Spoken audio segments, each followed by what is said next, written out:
بسم اللہ الرحمن الرحیم۔ سالم بن عبداللہ نے خبر دی کہ عبداللہ بن عمر رضی اللہ عنہ نے کہا کہ حضرت عمر رضی اللہ عنہ ایک موٹے ریشمی کپڑے کا چوغا لے کر رسول اللہ صلی اللہ علیہ وسلم کی خدمت میں حاضر ہوئے جو بازار میں بک رہا تھا۔ کہنے لگے یا رسول اللہ صلی اللہ علیہ وسلم، آپ اسے خرید لیجئے اور عید اور وفود کی پذیرائی کے لیے اسے پہن کر زینت فرمایا کیجئے۔ اس پر رسول اللہ صلی اللہ علیہ وسلم نے فرمایا کہ یہ وہ پہنے گا جس کا آخرت میں کوئی حصہ نہیں۔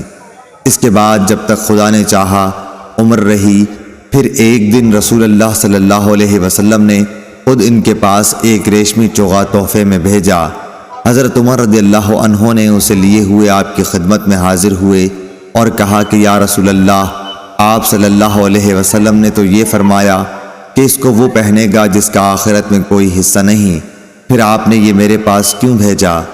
رسول اللہ صلی اللہ علیہ وسلم نے فرمایا کہ میں نے اسے تیرے پہننے کو نہیں بھیجا، بلکہ اس لیے کہ تم اسے بیچ کر اس کی قیمت اپنے کام میں لاؤ۔